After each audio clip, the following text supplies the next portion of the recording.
warahmatullahi wabarakatuh. Teman-teman, jumpa lagi dalam Ceria Bimbel ASN dan hari ini kita akan membahas mengenai strategi menjawab soal TWK CPNS, integritas dengan logika.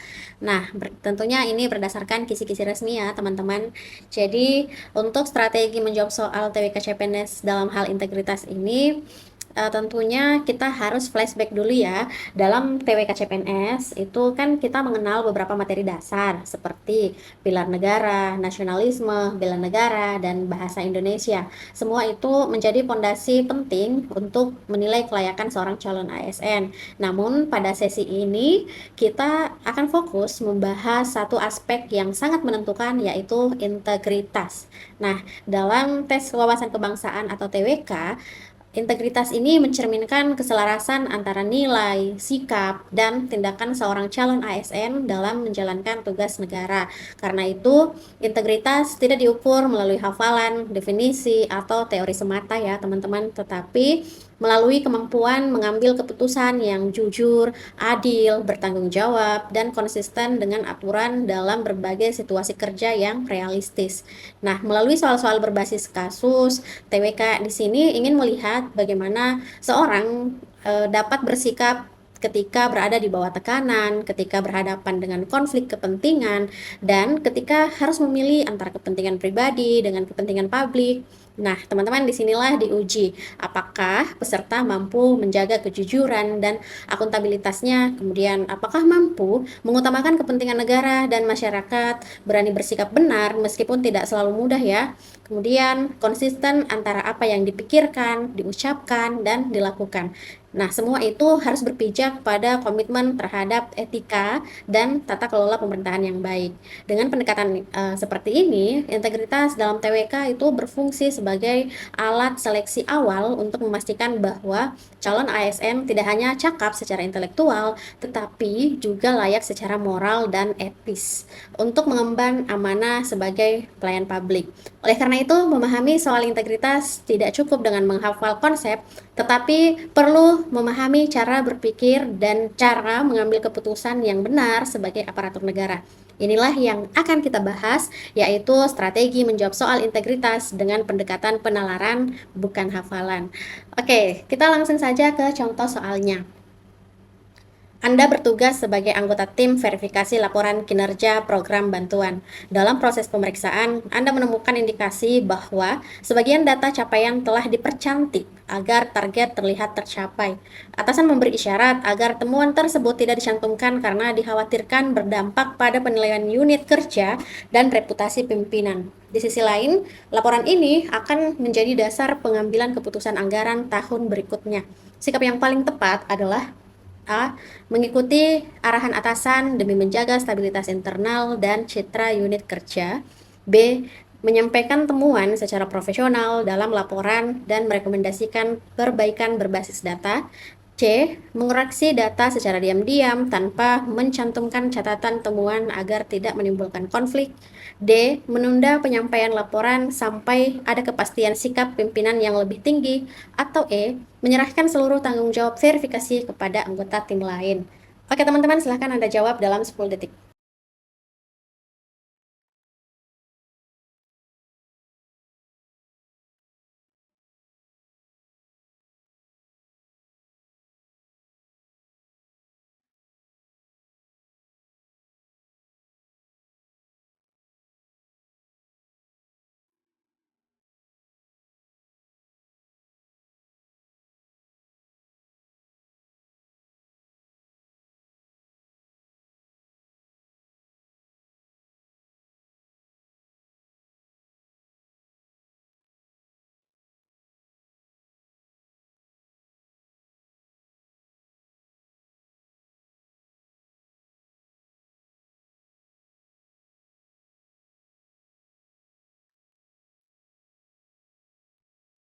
Jadi jawabannya tepat sekali bahwa menyampaikan temuan secara profesional dalam laporan dan merekomendasikan perbaikan berbasis data. Nah, jadi untuk soal ini menguji kemampuan menimbang tekanan atasan dan dampak reputasi versus kejujuran, tanggung jawab, dan akuntabilitas keputusan publik. B, paling tepat karena mempertahankan kebenaran data dan kepentingan pengambilan keputusan yang berbasis bukti, sekaligus menyampaikannya secara profesional.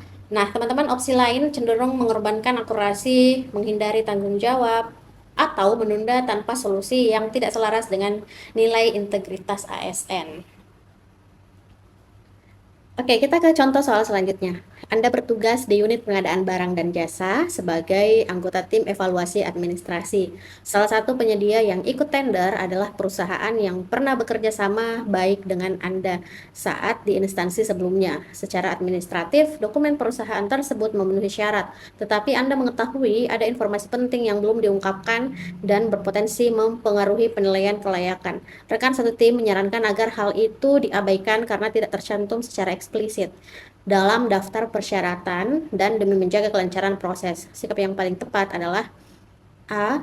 Tetap meloloskan penyedia tersebut karena persyaratan formal sudah terpenuhi. B. Mengikuti saran rekan tim agar proses tidak terhambat. C. Menyampaikan informasi tersebut kepada tim dan mengusulkan klarifikasi kepada penyedia sesuai prosedur. D. Mengundurkan diri dari tim tanpa memberikan penjelasan. Atau E. Menunda proses evaluasi sampai ada instruksi dari pimpinan. Oke teman-teman, silahkan Anda jawab dalam 10 detik.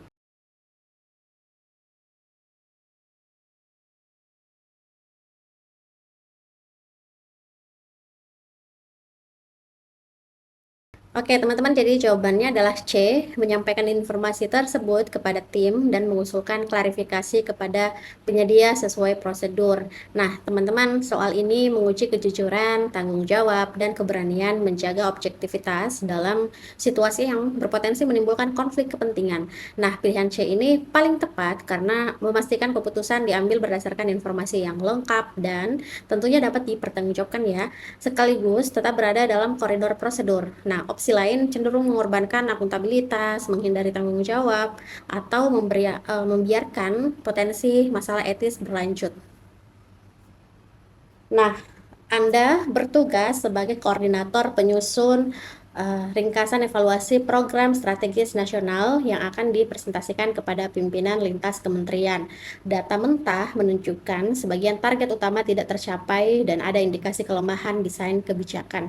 Di sisi lain, unit Anda sedang dalam proses penilaian kinerja dan hasil presentasi ini berpotensi mempengaruhi alokasi anggaran tahun berikutnya. Seorang rekan mengusulkan agar temuan tersebut disajikan secara sangat umum dan tidak ditonjolkan dengan alasan menjaga kepercayaan pimpinan dan stabilitas unit kerja. Sikap yang paling tepat adalah A. Menyampaikan temuan secara proporsional disertai analisis penyebab dan rekomendasi perbaikan berbasis data. B. Menyajikan laporan secara sangat ringkas tanpa menampilkan data yang berpotensi menimbulkan penilaian negatif. C. Menyetujui usulan tersebut demi menjaga citra unit kerja dan menghindari risiko pengurangan anggaran. D. Menunda penyampaian laporan sampai situasi penilaian kerja selesai. Atau E. Mengalihkan penyusunan ringkasan kepada pihak lain agar tidak terlibat langsung dalam risiko keputusan. Oke teman-teman, silakan Anda jawab dalam 10 detik.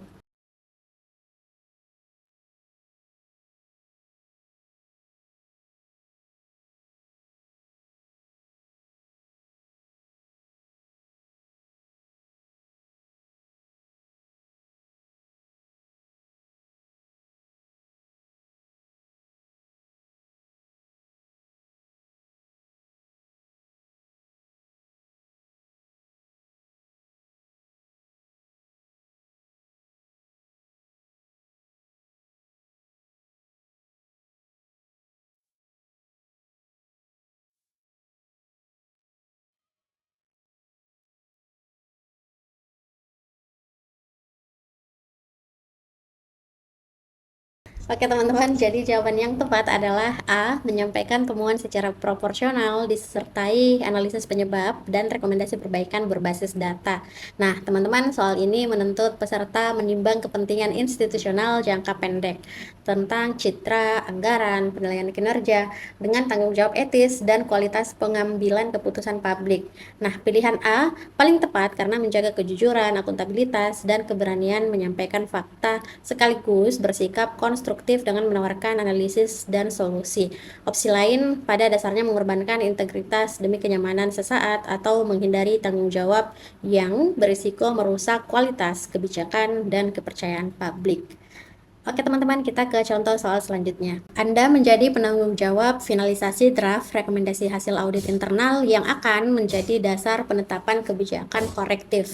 Draft menunjukkan adanya kelemahan pengendalian yang berpotensi menimbulkan kerugian negara.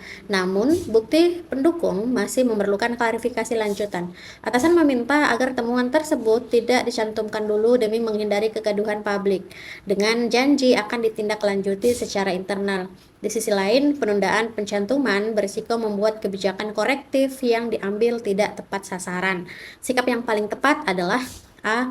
Menghapus temuan tersebut dari draft dan menunggu tindak lanjut internal. B. Menyertakan temuan secara terbatas tanpa menyebutkan implikasinya. C. Menyampaikan temuan dengan catatan kebutuhan klarifikasi lanjutan serta merekomendasikan langkah mitigasi sementara. D. Menunda penyerahan draft sampai seluruh bukti benar-benar lengkap. Atau E. Menyerahkan keputusan pencantuman sepenuhnya kepada atasan tanpa memberikan pertimbangan tertulis. Oke teman-teman, silahkan Anda jawab dalam 10 detik.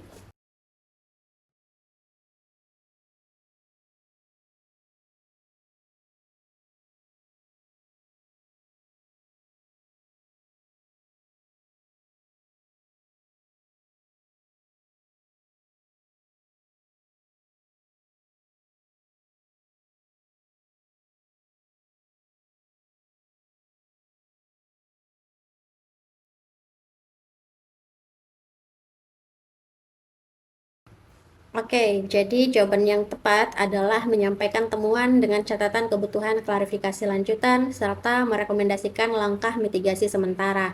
Jadi teman-teman, soal ini menguji kemampuan menyeimbangkan kehati-hatian evidensial dengan akuntabilitas dan dampak kebijakan. Nah, opsi C ini paling tepat karena jujur dan bertanggung jawab atas temuan disampaikan, kemudian hal profesional dengan mencantumkan keterbatasan bukti, serta berorientasi solusi dengan merekomendasikan mitigasi sementara. Nah, opsi lain cenderung mengaburkan informasi, ada yang menunda tanpa arah, atau menghindari tanggung jawab yang melemahkan kualitas keputusan dan kepercayaan. Oke teman-teman, kita lanjut ke soal selanjutnya. Anda ditugaskan sebagai ketua tim penilai kelayakan proyek yang akan menentukan prioritas pendanaan tahun depan. Salah satu proyek yang dinilai berasal dari unit kerja yang selama ini memiliki kinerja baik dan didukung kuat oleh pimpinan. Namun, hasil penilaian teknis menunjukkan bahwa proyek tersebut belum siap dilaksanakan dan berisiko menimbulkan pemborosan anggaran. Jika proyek ini direkomendasikan, diperkirakan akan muncul tekanan internal dan penilaian negatif terhadap tim Anda. Sikap yang paling tepat adalah A. Tetap merekomendasikan proyek tersebut demi menjaga hubungan baik dengan pimpinan. B. Mengubah sebagian indikator penilaian agar proyek tetap terlihat layak. C. Menyerahkan keputusan sepenuhnya kepada pimpinan tanpa menyampaikan penilaian tim. D. Menunda penyampaian hasil penilaian sampai situasi internal lebih kondusif. Atau E. Menyampaikan hasil penilaian apa adanya disertai argumentasi teknis dan rekomendasi perbaikan. Oke teman-teman, ini mudah sekali. Silakan Anda jawab dalam 10 detik.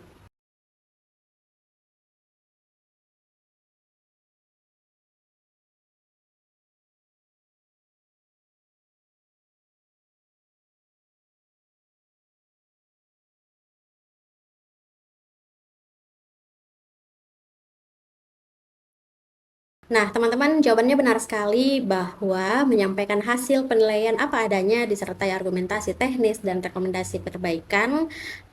Soal ini menguji keberanian bersikap benar, tanggung jawab terhadap penggunaan anggaran negara, dan konsistensi pada standar penilaian di bawah tekanan kepentingan internal. Jadi, pilihan E ini paling tepat karena menjaga objektivitas, akuntabilitas, dan kualitas keputusan publik, sekaligus tetap konstruktif dengan memberikan rekomendasi perbaikan. Opsi lain mengorbankan integritas demi kenyamanan atau menghindari resiko yang berpotensi merugikan negara dan merusak kepercayaan. Kita ke contoh soal selanjutnya.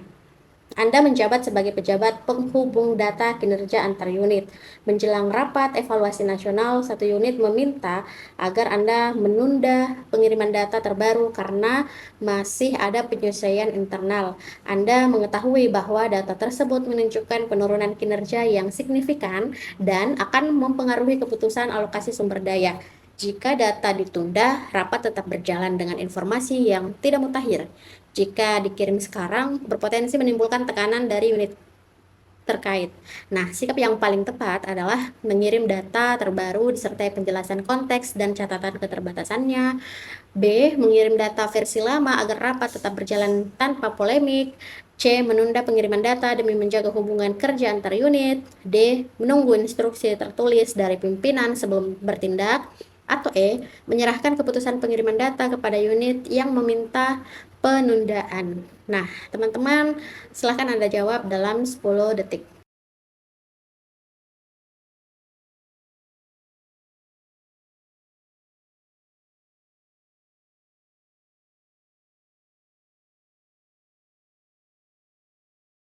Oke, teman-teman, jadi jawabannya tepat sekali. Mengirim data terbaru disertai penjelasan konteks dan catatan keterbatasannya.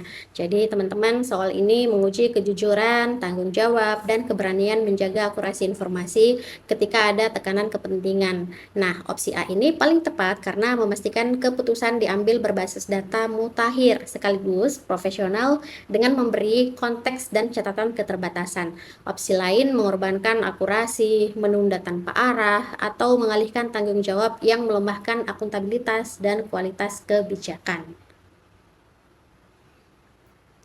Anda menjadi sekretaris tim yang menyiapkan naskah keputusan koreksi anggaran. Dalam pembahasan akhir, muncul usulan untuk mempertahankan satu pos belanja yang sebenarnya tidak lagi prioritas karena sudah terlanjur dijanjikan kepada mitra tertentu. Secara prosedural, perubahan masih dimungkinkan dan jika pos tersebut dipertahankan, risiko pemborosan meningkat serta mengurangi ruang bagi program yang lebih mendesak. Namun, menolak usulan itu berpotensi menimbulkan ketegangan dengan pihak yang berkepentingan. Sikap yang paling tepat adalah A. Mempertahankan pos belanja tersebut demi menjaga komitmen yang sudah terlanjur dibuat. B. Menyetujui usulan dengan catatan agar tidak menimbulkan konflik terbuka.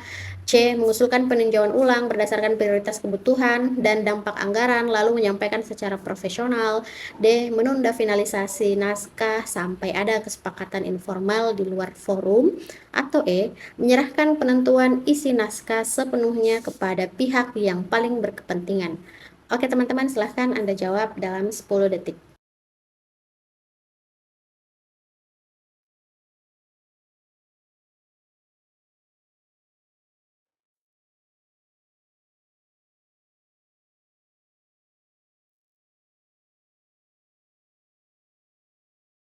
Teman-teman, silahkan Anda jawab dalam kolom komentar. Sebagai penutup, perlu kita ingat bahwa integritas dalam TWK CPNS bukan soal seberapa banyak kita menghafal definisi atau aturan, tetapi bagaimana cara kita berpikir dan mengambil keputusan dalam situasi nyata sebagai calon ASN ya. Nah, soal-soal integritas dirancang untuk melihat apakah kita mampu jujur, adil, bertanggung jawab, dan konsisten meskipun berada di bawah tekanan atau dalam kondisi yang tidak ideal. Jadi teman-teman, jika Anda ingin benar-benar siap menghadapi TWK, jangan berhenti di hafalan. Latihan cara berpikir, biasakan membaca kasus dengan cermat, dan selalu tanyakan pada diri sendiri, mana pilihan yang paling menjaga kepentingan publik, negara, dan etika jabatan. Dengan cara itu, Anda tidak hanya sedang menyiapkan diri ya untuk lulus ujian, tapi juga sedang menyiapkan diri menjadi ASN yang berintegritas. Nah, jadi ASN yang berintegritas ini tentunya bisa Anda wujudkan dengan rajin latihan soal. Kemudian di video berikutnya kita akan lanjut membahas soal-soal dan strategi penalaran secara lebih mendalam. Pastikan Anda terus berlatih, tetap konsisten, dan jangan lupa di TWK yang diuji bukan cuma kepintaran teman-teman, tapi juga karakter dan sikap kebangsaan. Jangan lupa subscribe, like, share, dan komen. Terima kasih. Bersama Ceria Bimbel ASN, cerdas, efektif, responsif, inovatif, dan andal. Semoga sukses. Sampai jumpa di video selanjutnya. Terima kasih ya.